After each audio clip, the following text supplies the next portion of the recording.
Good morning, everyone. It is a brisk 45 degrees this morning. We anticipate, though, warming up before the end of the week. Probably it's going to be in the 60s, I think, in the mornings. So it's going to jump right back up. But let's go check out and see what's going on in my fall garden. So first off, I want to show you that in this raised bed on the east side, we are getting some vermin in here. You can see where they're tearing up and pulling up some of my plants. I have to assume that it's rodents. We are seeing some field mice still. I did put more of that rodent control in here, and it looks like last night it helped quite a bit. So I will be going and getting more of that and making sure that I'm able to protect my raised beds and my garden inside that high tunnel. This is some of the sweet potato slips that we're growing for next year, so we're going to keep it out here as long as we can, but as it gets cooler, we'll move that into the high tunnel as well. We are simply not seeing any fruit from the flowers of this Arroyo Campolo plant, which really makes me sad, guys, and chances are I'm going to have to go ahead and pull this up and use this tub because I have other things I need to get planted and put in that high tunnel, and I really don't know what else to do. We've done everything we can to try to get these to bud or to produce fruit, and we're just not seeing it. So although it makes a very gorgeous, beautiful plant with lots of flowers, they just don't seem to be popping and producing us any fruit. So here's the raised bed on the west side, and guys, looky here, I'm getting some very nice sized cabbage heads already, and my broccoli is doing really well. Here's some more cabbage heads in there, and my bell peppers are really doing well, so are my jalapenos. I think these will start to peter out maybe after this week. We are going to get back up into the 80s, so I'm going to leave them a little bit longer just to see if we're able to get anything. But you can see in here, things are looking fantastic. And guys, grass will stop at nothing to come up in your raised beds, even with this weed cloth. And you can see where Greg put weed cloth right up underneath these little 1x1s. And it still is trying to make its way. But look at this. Look at those cabbage heads. I'll be making some fermented cabbage and some cabbage soup real soon. My spinach is coming through here. I've got a couple of holes here that I'm going to put some lettuces in because I want to be sure and get me some lettuce. And guys, I'm going to have to start pulling things out of that tower of power and planting me some greens in there as well. So day before yesterday, I came out here and started seeing the dreaded aphids on my bok choy, but you can see it's doing pretty well. Greg sprayed it yesterday with the azotin, and so we hope to see these rebound. But look, see them? So I did spray them also with some neem oil, and you can see I'm getting some little nibbles in here as well. So we're going to have to start closing this up at night to make sure that no rodents or rabbits get in here and keep munching on my bok choy and my greens. But let's check out my tomato plants. Look at this. And I'm even getting, look, there's one coming to fruition back there. Woo-wee. Looky there. Got some beautiful tomatoes in this high tunnel, and that fan's blowing and it's kind of cold. So these are my Romas. And these are the blackberries, and Greg trained them over this pole, and so they wouldn't grow completely up. They now have curved over and are growing like a tree. And you can see these little blueberry tomatoes are everywhere through this plant, and with these cooler temps at night, they are starting to bud out. We just don't want it to get too cool, and I don't think we will. I think this morning was the coolest morning that we expect to have for the next 2 weeks. That could change. And these are some of our beefsteaks. So I'm going to have me some tomatoes here, guys, in the next couple of maybe 7 to 10 days. And then here are some of my greens that I planted in here. They've also gotten munched on, so I'm going to have to go in here and put some more greens and get them going. But I do have a little cabbage head back there. Daikon radishes are doing really good. Beautiful greens. Beautiful greens. And these are more of my radishes. So we're going to have quite a few radishes here this week that I can go ahead and bag up and get ready and go ahead and replant. And then over here we have more radishes. Beautiful. And look at my onions. So today I'm going to have to take a couple of those tubs and transplant some of these onions, and I think I'm going to till up in front of the greenhouse or this high tunnel and lay some weed cloth down and pop some onions in there. But these are the onion starts that I did in the little trays, and then these are the ones I just spread in here afterwards to get ready for that bigger high tunnel. So we have more broccoli, and I had put some white potatoes in here, guys, and it doesn't look like it's doing anything, so I'm going to go ahead and use this one probably for some onions too. And looky here, is something nibbling? Something is nibbling, and I don't like that, so we're going to have to look. It's even breaking my little stalks. Gonna have to get a handle on that. Greg's got to pull up that volunteer tomato plant because it's really hindering my Swiss chard in here. And I really want chard, and this isn't going to last much longer anyway. We're going to get a freeze, and that's going to be it.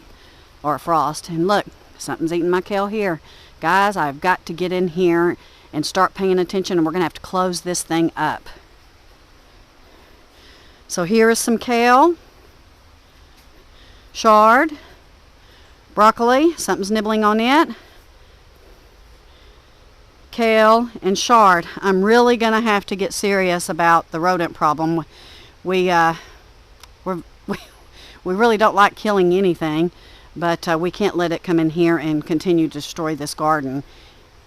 Greg had tried a mixture of flour, baking soda, and sugar, and it was supposed to kill them naturally, but we're not seeing that. We're seeing that it might be more like as we're just feeding them. But anyway, we got to get this cleaned up. Let's look at these tomatoes over here. So I'm getting quite a few tomatoes on this side of the high tunnel. Looky there.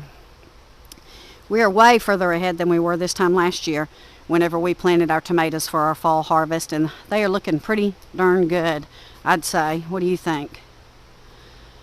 So we have them on just about every bush in here. We don't know if we're going to try to keep these alive through the winter like we did last year. Last year was kind of a test just to see what we could do. But we're going to wait and see. We're going to wait and see if we want to try to keep these going. And it depends on our harvest because we still have quite a few things we want to get done with some of these tomato plants or some of these tomatoes. But I'm happy in general with everything that we have growing. There's really some beautiful tomatoes in here.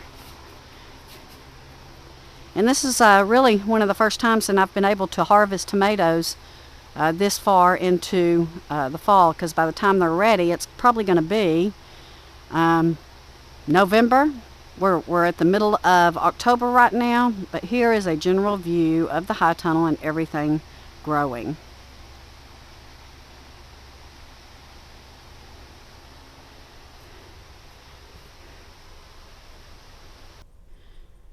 So my tower of power is going to start coming up. I need to cut all these off my toothache plant and save them.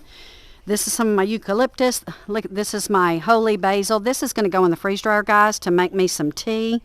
Rosemary, I think, can stay in a little longer. We're excited about the rosemary. I might freeze dry some of it for the holidays and just to keep on hand.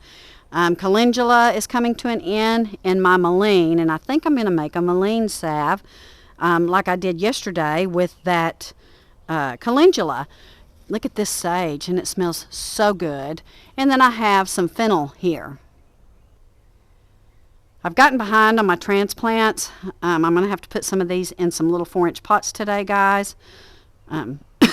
Things are really behind, actually, and we really need to kick it in gear this week since we're going to have a nice week and get some of these in some 4-inch pots to get ready to put in that other high tunnel.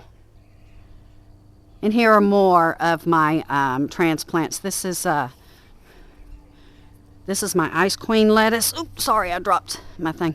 This is my Ice Queen lettuce, and I want to get that out there, probably in that raised bed inside the high tunnel. I'm hoping that azotin will hold off the aphids. Gosh, we are fighting so many things: rodents, aphids, leaf miners. It's just a constant battle, but you know what? It is so well worth it to make sure that we have food for us and our family, especially through this winter that we expect to be pretty harsh and pretty scary. This is some of the Vulcan chard. This is some more kohlrabi and some cabbage, and then there is some celery. So I have one little pumpkin here. It looks like I'll be picking this week. We did get a couple, and we gave some away the other day, but I think this is probably going to be the last one. I do have a green one that may come to fruition, but and then I have this little sugar baby here that I will be heating up and eating. Never mind, I just found another one too, so gosh, we may have a couple of pumpkins. So every year and every season, we certainly learn something new about gardening. This year, we have the rodent issue that we've not had in the past because we've always had feral kitties and they have just disappeared out here. So now we have a new battle. So you also know that this year we got hit with the aphids, and boy did we get hit with them. And we are doing everything we can to keep those under control. And it is going to be a continual insect control process. So we have a plan to last throughout the winter and throughout the spring to try to head insects off from destroying our crops. Things are pretty serious right now, guys. I know that I see a lot of people talking about shortages in their grocery stores and inflation. And I've not been to the store in a while because I've been using the Instacart and I've been taking care of my mom. So I've not really seen what's going on out there. I'll probably try to do that sometime this week and see exactly what's happening. So what's on the agenda this week that you want to look forward to and subscribe for is we're going to be canning our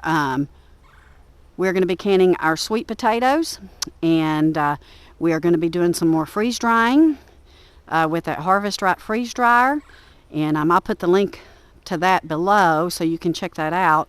Looks like they're still running some pretty good deals.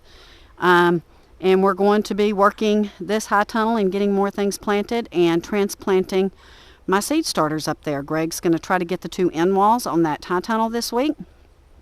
We got to get that going. So many things to do before the cold really sets in, which here in Texas could be any minute now. Any minute now. I mean, they could say that we're going to get our first freeze in the next 2 weeks or tomorrow. It just depends. You know, it's really hard to predict the weather nowadays, it seems. But anyway, so we have lots to do. Be sure and hit that subscribe so you can follow along with us. We'll be doing some more recipes as well and updating you on some of the freeze-dried items that we have freeze-dried and how they turn out. So we are stocking up. We are stocking up heavily. We have canned some meat. We're going to be canning those sweet potatoes. We just want to make sure that we have what we need to last through what could be a very difficult winter. In fact, today we're getting a cord of firewood because we need to make sure that we have firewood to heat the house just in case, and we're going to be stocking up on our propane and our gasoline, and we're going to make sure that generator is on par because we simply don't know what may be coming this winter. We're hearing a lot of really bad reports, and things are changing so rapidly for us here in the States. So, thank you for watching. We will be updating you throughout the week and showing you everything. I'll be doing a video on those sweet potatoes, so stay tuned. Hit that subscribe, hit that like button. Take care, God bless, and I will be in touch.